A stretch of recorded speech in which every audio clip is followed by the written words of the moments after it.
प्रिय दोस्तों नमस्कार। ब्रह्म विद्या ये आध्यात्म विद्या, ब्रह्म विद्या सर्व विद्यानां प्रधानम, ब्रह्म विद्या सभी विद्याओं में श्रेष्ठ है।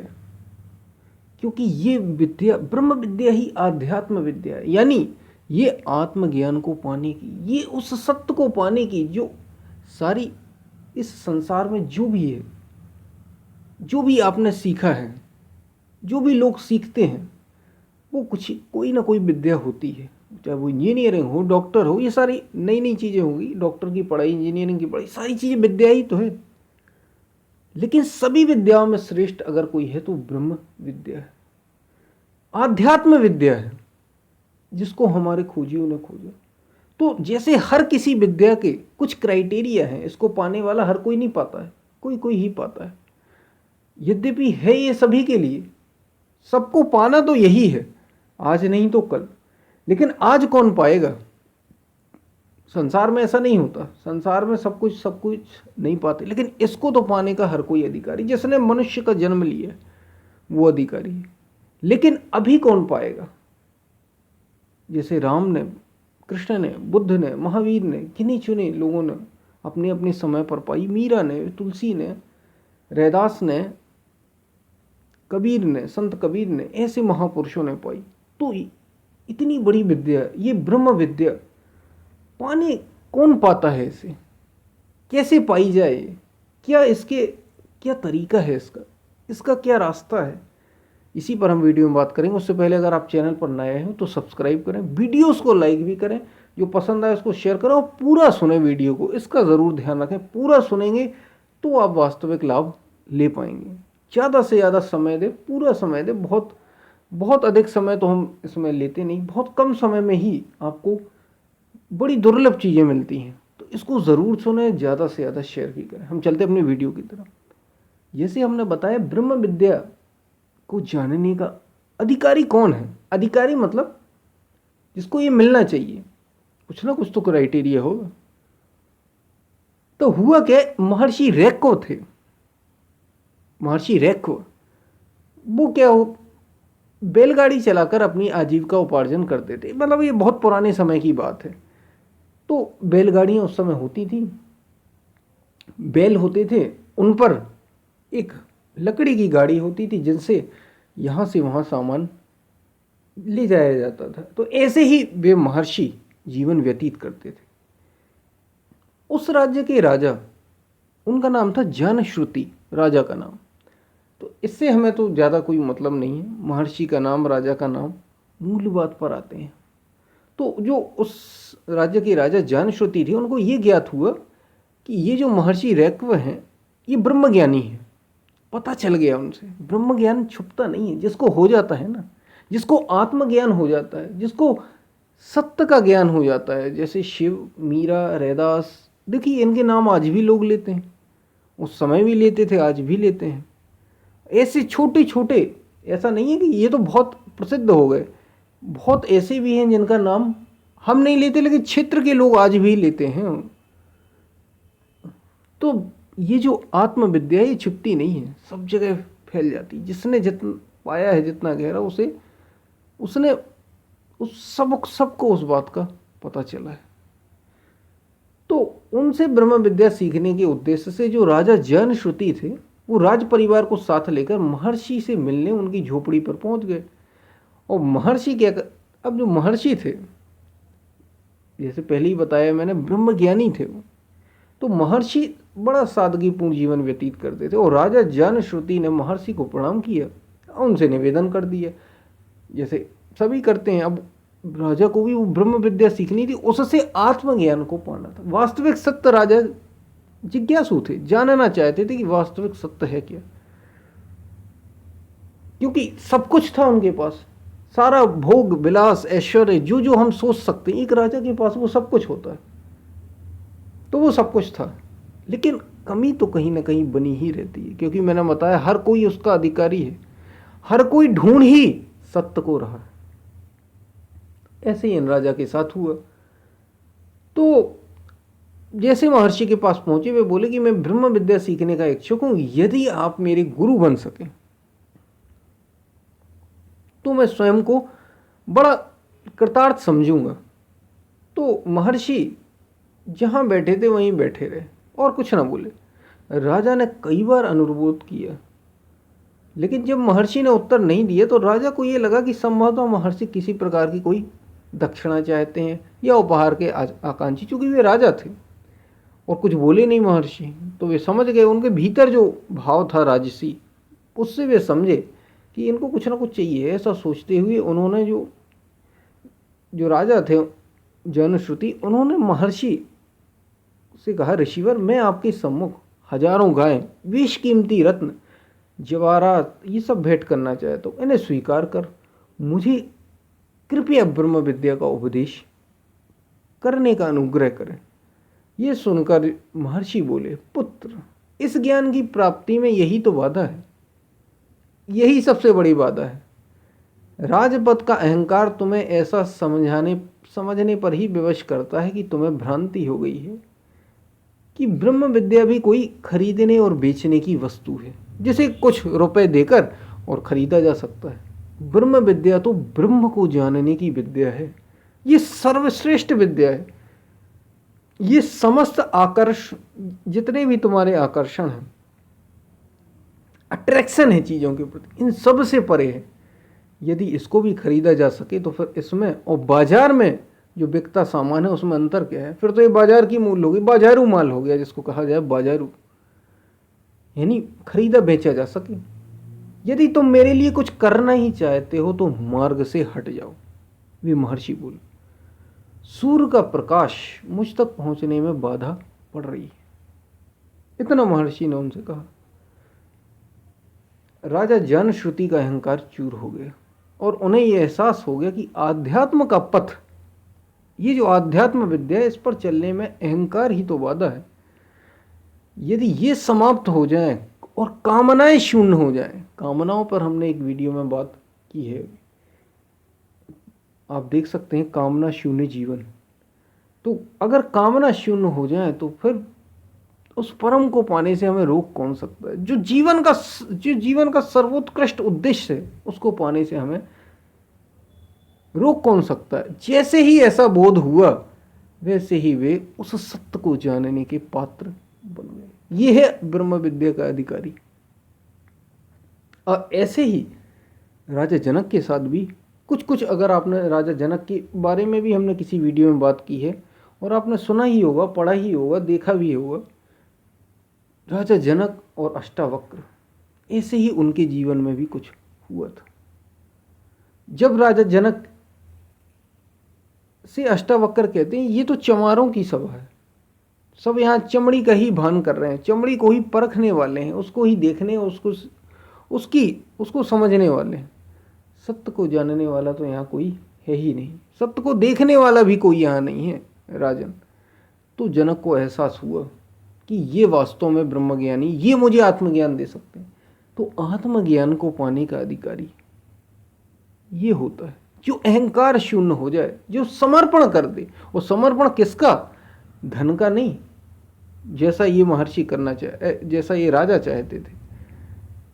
धन का नहीं, पद का नहीं, नाम का नहीं, किसका समर्पण? समर्पण अपने मन का, समर्पण अपने तन मन, सबका समर्पण। खास तौर से ये जो मन से सोचने के विचार हैं, हम सोच तो अपने ही हिसाब से रहे ना, इसको समर्पण अगर आपने कर दिया तो बात बनेगी। फिर तो आप उसके अधिकारी हो जाएं, तो जो कहा जाएगा वो आप सुन भी पाएंगे, समझ भी पाएंगे और जीवन में उतार भी पाएंगे।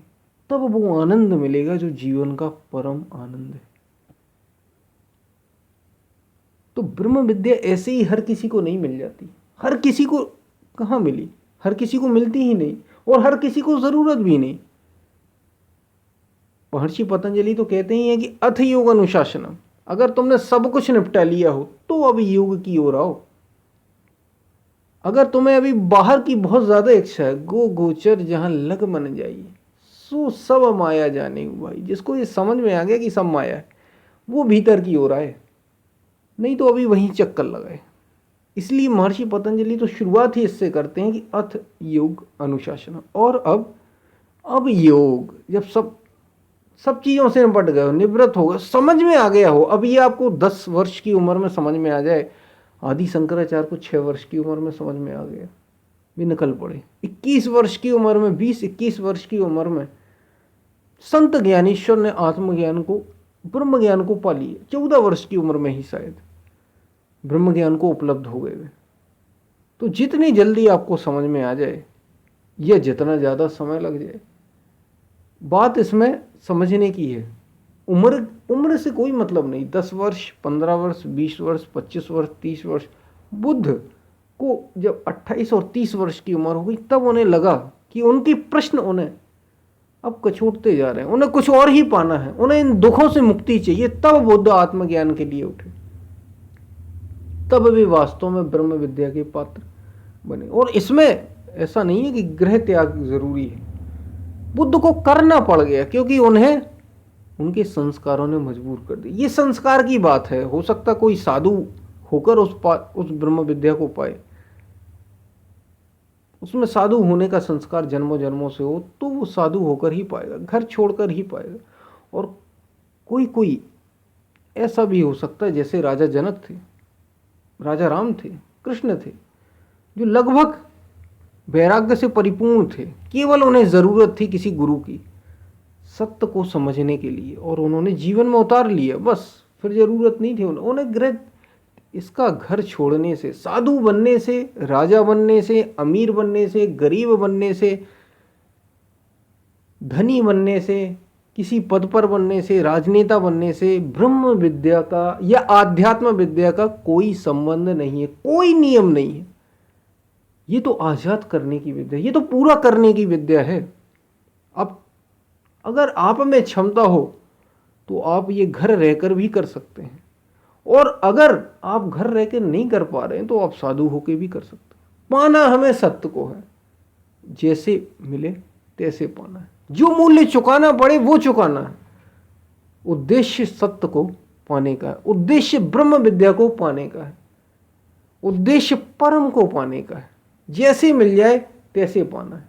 सारे नियम पहले हैं, सारे नियम पहले हैं, नियम तो हैं, ब्रह्म विद्या को पाने के नियम है। जैसे जैसे जिन जिन महापुरुषों ने पाई है, वे वैसे वैसे ज्ञान आपको देंगे, उस रास्ते पर आपको चलना है, तभी ये मिलती है।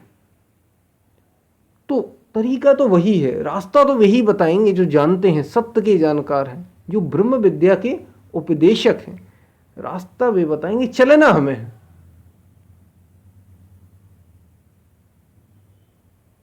और पाना किसको है? अपने भीतर की पूर्णता को, अपने को, अपना जो अधूरापन है इसको पूरा करना। और वास्तविक जो गुरु है, सदगुरु, जब आप, हमारे महापुरुष ऐसा कहते हैं कि जब आप पूर्णता की प्राप्ति में होते हैं तो ये अस्तित्व ही गुरु हो जाता है। भीतर ही तो सब बैठा है, बाहर फिर भीतर, पहले बाहर को छोड़ना है और भीतर आना है, फिर भीतर जो जाना वही बाहर जानोगे। भीतर बाहर एको जानो, यह गुरु ज्ञान बता।